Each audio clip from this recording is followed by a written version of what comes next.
there is no escape, nor do we want it.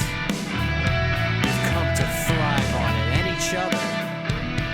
You can't get the adrenaline pumping without the terror, good people. Hey, what's going on, everyone? Welcome to another episode of Christian Hanna Horror. Before we get to this video, let's have a word from our sponsor. Hey you, are you a horror fan? That's what I thought.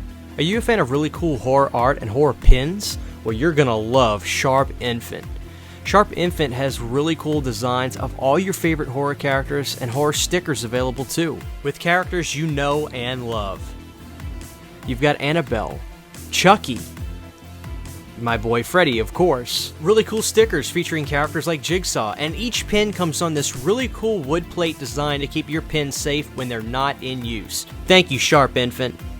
To save money on your order from Sharp Infant, go to their Etsy store. When you order, use the promo code ChristianHanna13 and you'll save 13% on your entire order.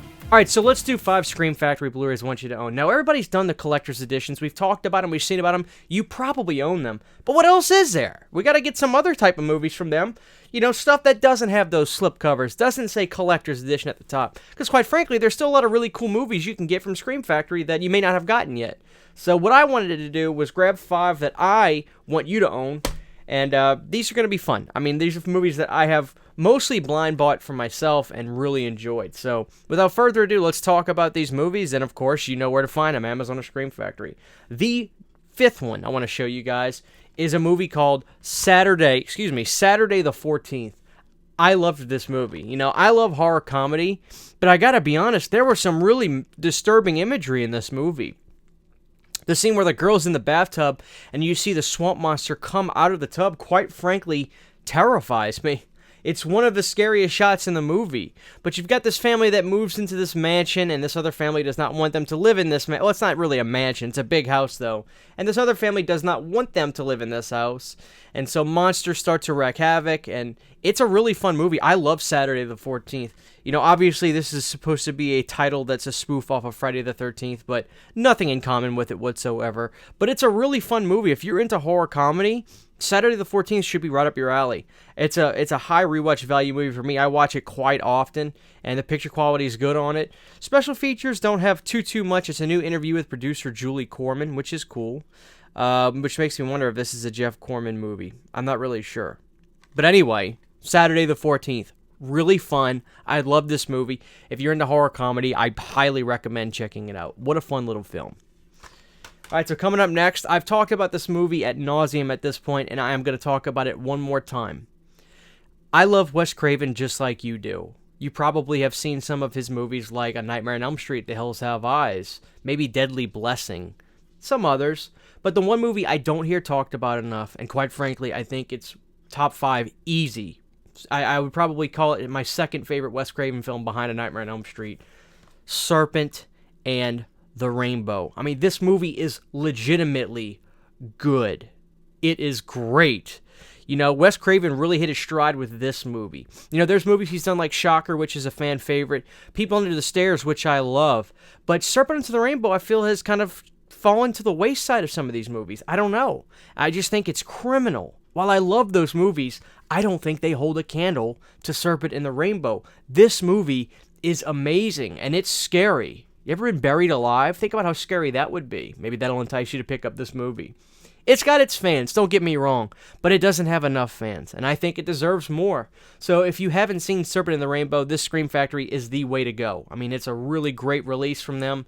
In terms of special features, you've got audio commentary with actor Bill Pullman, the making of Serpent in the Rainbow, featuring new interviews with Bill Pullman, author Wade Davis, director of photography John Lindley, and special effects artists Lance Anderson and David Anderson.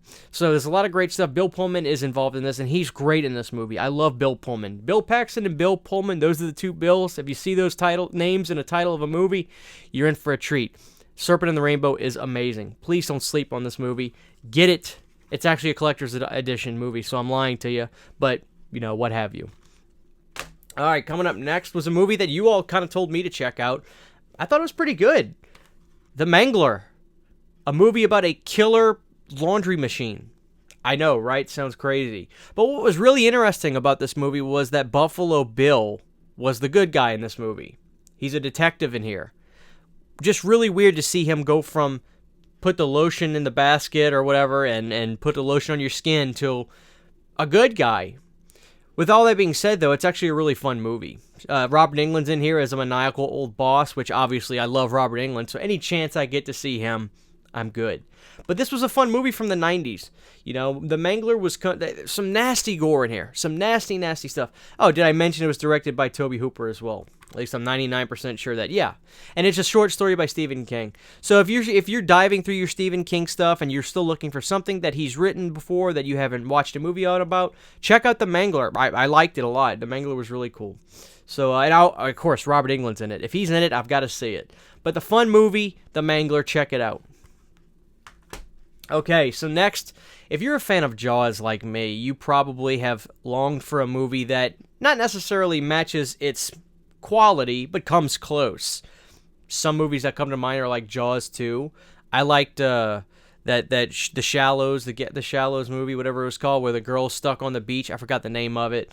I liked 47 Meters Down 2, although that's a bad movie that I just love. But what about a good shark movie? Well, this isn't it, but it's close.